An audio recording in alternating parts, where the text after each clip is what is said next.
Tigers held a walkthrough on Friday indoors. I was there. I'll tell you what I saw. It's Locked on LSU. Here we go.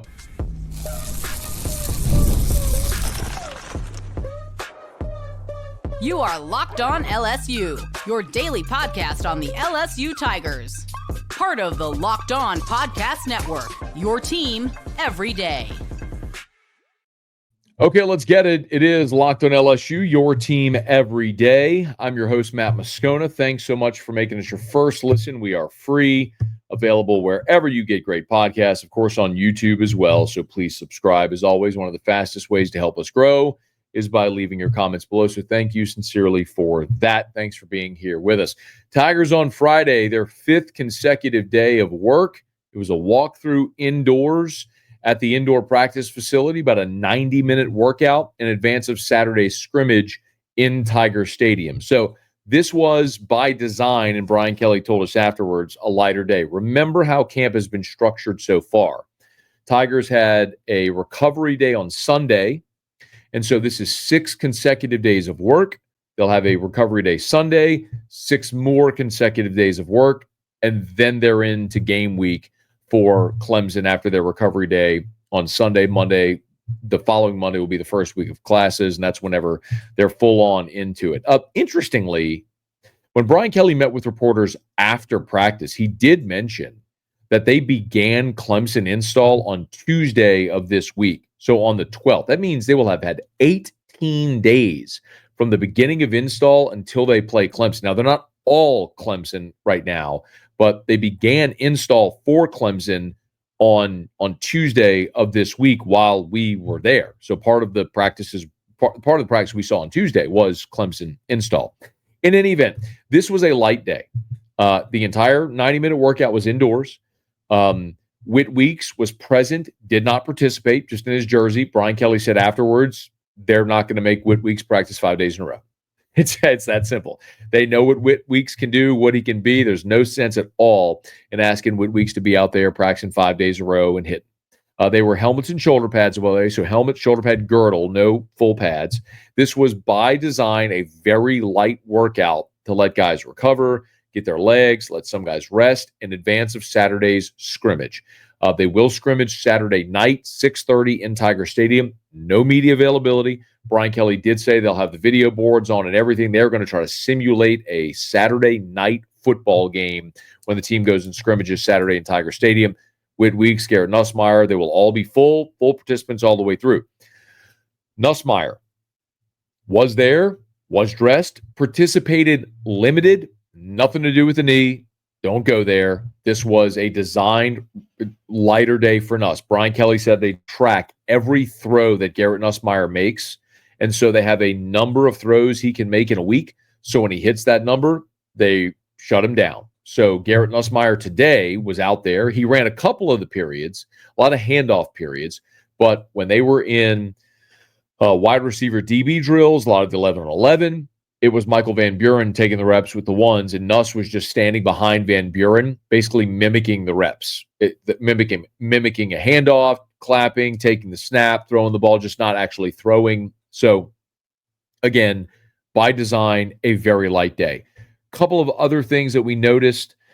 Jakeem Jackson was back. That's great to see. Earlier this week, we noticed on Tuesday he had kinesio tape on his leg, or Monday, I should say, and then became limited Monday and Tuesday. We were not there for practice Wednesday, Thursday, but Jakeem Jackson was back, full participant on Friday. That's great to see. The Florida transfer at defensive back. Barry Brown, who tweaked a foot ankle earlier this week, full participant again, no limitations. During the workout today, during an 11 on 11 period, they threw a ball in 11 on 11 period toward Nick Anderson in the end zone, who's being guarded by Jakeem Jackson. It was an incomplete pass. It was a contested ball in the end zone. Nick Anderson came down, looked a little funny coming down, and limped to the sideline. They took his right shoe off. I noticed the trainer was kind of messing with Nick Anderson's foot, kind of around the ball, top of the foot, front of the foot by your toes, the ball of the foot area. They did put the shoe back on. He returned and participated. Now, I look at Nick Anderson and I go, that's a dude who's been awesome in college football. I know what he can do. But the fact that he returned, I think, is really indicative of the fact that, man, all these receivers need every rep they can get. Remember, Nick Anderson, coming off that quad injury, missed the bulk of spring football, was limited for the bulk of it. So you look at this receiver room with Aaron Anderson and Chris Hilton and Xavier Thomas and Barry Brown and Nick Anderson and Kyle Parker and Teron Francis. That's not even talking about the tight end yet or the backs catching passes. Like, it's going to be really hard to distribute the ball to all these different skill guys and playmakers. So if you're Nick Anderson, the feeling may be like, I got to get back out there because I got to go win reps and playing time. So great to see, though, Nick Anderson was back out there. When we first went indoors, it was an individual period. They were doing ball security. Offensive line was working on combo drills. The D was working on circuit drills. Not a whole lot to see. What was interesting, when we saw the offense go first team offense, they were working against the scout defense. So all the ones against a scout defense.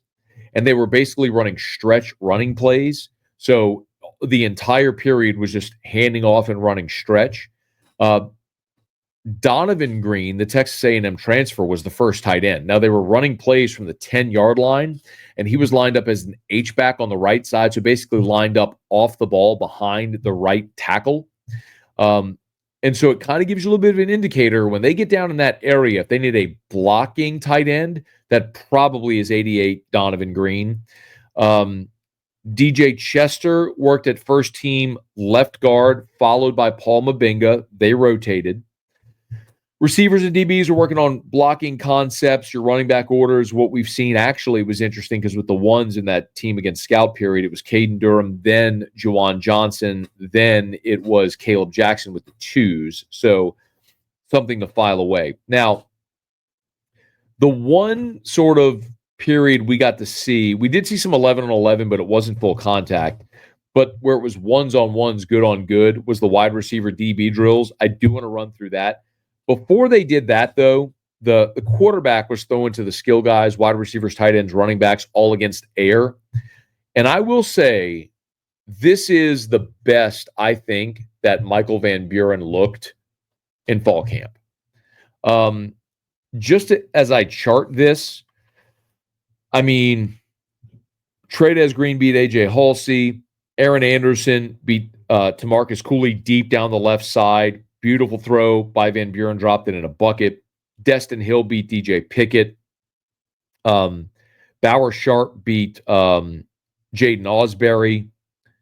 When the next quarterback was Colin Hurley up, Kyle Parker had a nice win over Toviano. The play of the day was probably Barry Brown, shocker, back of the end zone against Mansour Delane, fit it in a tight window, dove, made the catch in the end zone. Gorgeous play there by Barry Brown. Donovan Green had a win. Philip Wright had a win as well over Joel Rogers. Beautiful, beautiful route by Jelani Watkins. Against Aiden Anding. Deep route, Jelani Watkins, the speedster, the sprinter, just burned Aiden Anding. Hurley dropped it in the bucket. They moved up and ran from the 12-yard line. Xavier Thomas had a win against Michael Turner. Tradez Green burned Harold Perkins for a touchdown where he juked him with a move and made a play in the left corner, left front pylon of the end zone. It was just a really impressive day for a lot of the pass catchers. Now, A.J. Halsey had a really nice pass breakup against Bauer Sharp. The play that I mentioned where Nick Anderson was injured was in this series in a one-on-one against Ashton Stamps, but again, did return. Tamarcus Cooley had an interception of Michael Van Buren while covering Kyle Parker, kind of jumped the route, one-handed interception, beautiful play. Barry Brown had another touchdown in this period going against Mansour Delane. It was a really impressive day of pitch and catch, and I thought Van Buren, again, had his best day of fall camp throwing the football. As I mentioned, they did run some 11 on 11, albeit it was mostly offense against scout. But I do want to run through it and some of the takeaways that I had. And we'll do that as we continue here, Locked on LSU, your team every day. August 26th is officially FanDuel Futures Day. Brand new holiday for football fans who live for bold predictions and preseason hunches. For just 24 hours, FanDuel is giving you deals on NFL season predictions. So, whether you're calling your MVP, eyeing a long shot division winner, or ready to crown your Super Bowl champ before week one even kicks off, this is your moment. So take a flyer on Joe Burrow in the MVP race, maybe like Jaden Daniels. Crown your champion in August.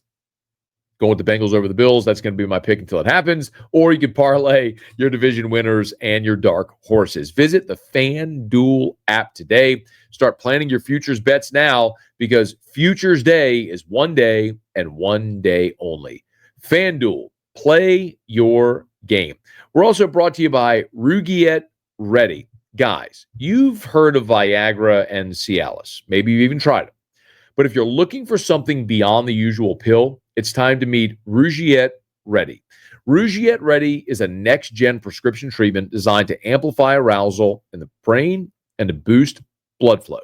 Unlike the usual pills that can take hours, Rugiet's 3-in-1 formula dissolves under your tongue, kicks in fast, on average in 15 minutes.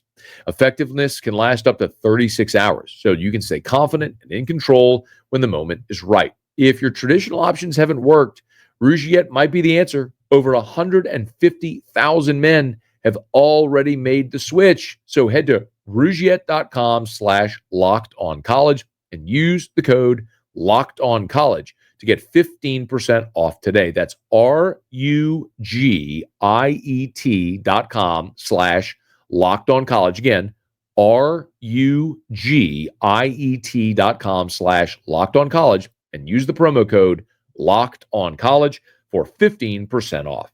Individual results may vary with prescription treatment. Compounded drugs are permitted to be prescribed under federal law, but are not FDA approved and do not undergo FDA safety, effectiveness, or manufacturing review.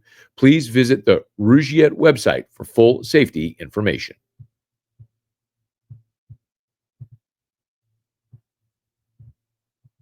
So the Tigers did have an 11 on 11 and a 5 on 7 period. I'll very quickly run through this to give you a sense of how the day went. The first defense, and I do think this is relevant.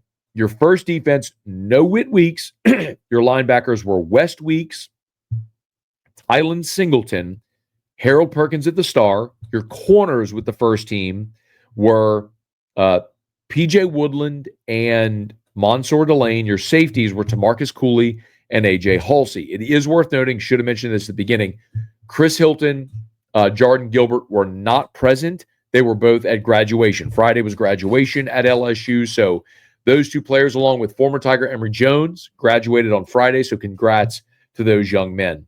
The second defense was, excuse me, at linebacker, you had Charles Ross, Devon Keys, you had CJ Jim Coyley at star. Your corners were Ashton Stamps, DJ Pickett. Your safeties were Deshaun Spears and Javen Toviano in that 5 on 7 period. As I run through some of the play-by-play, it was really a day that the offense, as I mentioned, had a great day. When they went 1s in 5 on 7, the first play, a completion from Michael Van Buren to Xavier Thomas on P.J. Woodland on a crossing route. I'll tell you, my big concern on P.J. Woodland is he grabs the jersey on every play. When you're 165 pounds, they've got Woodland listed at 5'11", 165. He's got to get an advantage however he can, and he is very handsy. Aaron Anderson had a short completion over Mansour Delane. On the third play, beautiful coverage by the defensive backs, forced Van Buren just to scramble. Aaron Anderson had a reception on the fourth play.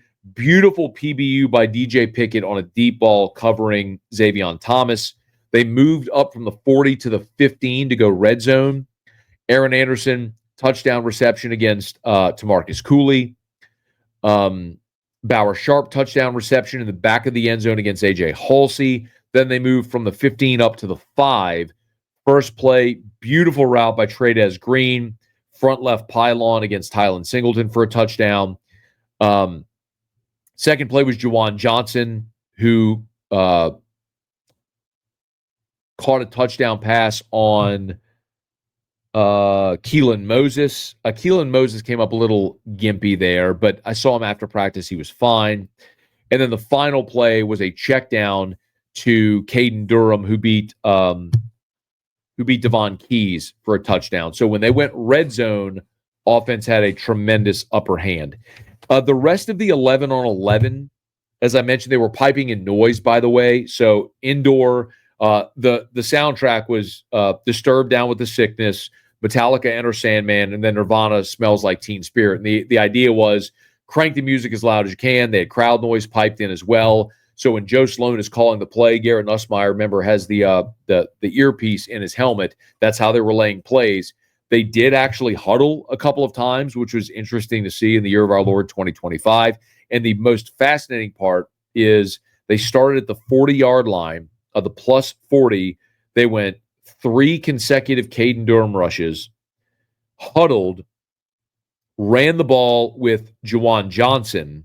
On the 5th play, they checked down to Bauer Sharp, and then the touchdown was a touchdown pass to Donovan Green in a red zone set where they were using 3 tight ends. I'm just telling you, maybe the most notable difference in the offense this year is how many different formations and how much creativity Joe Sloan is injecting into this offense. So something to pay attention to when LSU hits the field 2 weeks from Saturday against Clemson. It's just the many different personnel groups on both sides of the ball. This was a day that was a light workout. The real telltale is going to be Saturday in Tiger Stadium, a full scrimmage. We do not get access to it, but whatever little birdies may give me a tip or two, I'll be sure to pass along to you. And hopefully everyone mostly stays healthy, and the Tigers have a great scrimmage Saturday night in Tiger Stadium. And as we know more, we'll tell you more right here on Locked On LSU. Hey, thanks so much for making this your first listen. Please subscribe on your favorite podcast app. Rate us, leave a review. If you're on YouTube, smash that like button, subscribe to the channel, hit the bell so you're notified whenever we post a new video, and let a friend know if they love the Tigers. We got you here every single day. It's Locked On LSU, your team every day.